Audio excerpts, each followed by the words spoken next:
Hello, good evening, and welcome back. We are out, we are done. After 3.5 years of bitter struggle, we have finally left. Yes, in name only, we have a year of transition, but let us celebrate. They said it couldn't be done. They said that we can't celebrate how we want to. They say we can't have the bongs.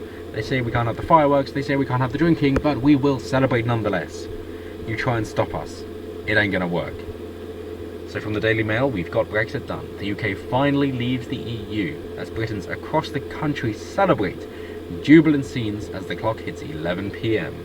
From Nigel Farage in Parliament Square to ordinary people up and down the nation, it is the nation coming together. It is people being united, and it is people being glad that democracy has finally been listened to. After election, people stepping down. Theresa the Appeaser. Finally it is done, thinking, should we vote for Boris? Is it worth it? Going, yes, why not? One last thrash, and it's done. So on the stroke of 11 p.m, the UK officially divorced from the bloc after 3 years of bitter political struggle. Putting it mildly, fights in the streets, people having their jobs taken away from them. Yeah, finally done. Brexiteers held at the moment with celebrations, including a flagship bash in London's Parliament Square. Yes, we're going to celebrate in London. You said we can't, but we're going to find a way to do it. You said we can't do something, but we want to do it. We're going to find a way to do it. That is the British spirit. The last moments were kicked off in a light show projected onto the famous Black Door of Downing Street. Yes, we can't have fireworks, we will have light. We will find another way around it, and we will prevail. The Prime Minister hailed the moment of hope, a moment many people thought would never come. And can you blame us? June 24, 2016 was supposed to be the Independence Day, but I suppose 3.5 years later, we're finally done. Even though it's supposed to be 2 years and we're completely out.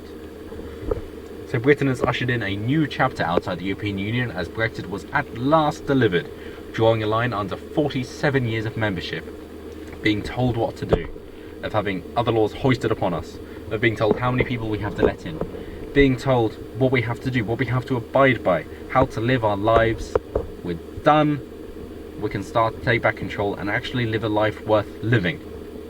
So yes, of course there were celebrations, and jubilant Brexiteers heralded the moment with celebrations across the country, including a flagship bash in London's Parliament Square headlined by Nigel Farage.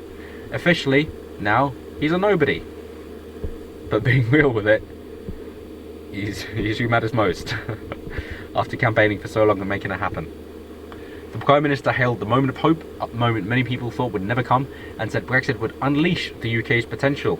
Well, we can finally do what we're supposed to do, what we want to do. But warned there'll be more bumps in the road. Well, yes, of course, the EU ain't going to play it easy, because now we can talk to other countries. Obviously not member states in the European Union, not officially anyway, but of course we will, to say, hey, we're leaving, we're doing trade deals with everybody else, we're doing fantastically, why not join us? The EU's going to collapse in a few years anyway. I give it 15 at most. And then, hey, we can all deal with each other as sovereign nations and actually be more reasonable. So we're all looking forward to that. But in the meantime, for this year, we're going to have bumps in the road because they're going to make it as difficult as possible. Not because they want the best of us or the best for us, but because they're cynical, bad losers. And yes, this is a sign to other countries to say, even when your own country wishes to go against you, not respect the will of democracy, not want the freedom, and then not follow through on their own fucking promises from Project Fear. Say, oh, super gonorrhea, the pound's going to crash, we're going to be jobless. It's like, well, we're not. We haven't been. That hasn't happened, and it won't happen. And if you love the EU so much, go live in Europe like you said you would. But you won't, because you know that Britain is a better country. That is why we have an immigration problem. Because people know that the welfare state over here is far too good for people just coming in. And that's why they come over. Not because they want to assimilate, but because they want to force their culture upon us. They've essentially invaded. That's how it is. They're taking all of the goods, all of the responsibilities without any of the accountabilities. That is how it goes, and we want to be able to put a stop to that. We want to be able to say, Britain is for British people. Fuck off with you saying, oh, we're a country of immigrants. No, we've been at war with Europe for most of it. So no, you're going to say 1,000 years ago, Norman invasion. Okay, since then, how about no? 1,000 years is long enough to develop a very different culture. So stop. You're full of bullshit. So Brexit was also marked by Remainers, albeit with less fanfare, who mourned the end of the near half-century relationship with the bloc.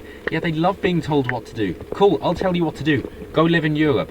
Fuck off, we don't need you here, we don't need you dragging us down any more than we have been already. But here we have some lovely celebrations, good old photos, very patriotic, that's what we like to see.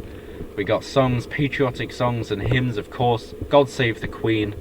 Lovely lady. Well done, old Liz. Celebrations all round. Nigel Farage happy that it's finally happened. Happy Brexit Day badge. God Save the Queen. Jerusalem, I vow to thee, my country. All good songs to really make you feel more British. All they needed was the fly past of the lovely Merlin engine in the Spitfire, but maybe that's just my own biases talking. Just you got the White Cliffs of Dover with their lovely, the UK has left the EU, pointing at France, so why not buzz them as well? Or is that too much? Remind them who's boss. Come on, once in a lifetime opportunity, go for it, why not? But celebrations all round, and we're all happy, even with Theresa May and David Cameron, who have, as they say, fallen on their swords, trying to stop us from leaving, even though being voted in on the Brexit mandate. That Theresa May said the occasion when the government has kept the faith of the British people, while Mr Cameron was optimistic about the country's post-Brexit future. I'm glad you have both finally come around. Now either shape up or get lost. Fuck right, as Dr. Randa McCann would say. So we're all looking forward to a new good time, but hey, let's just celebrate, let us enjoy it. We have the weekend, let us make the most of it. Once in a lifetime opportunity.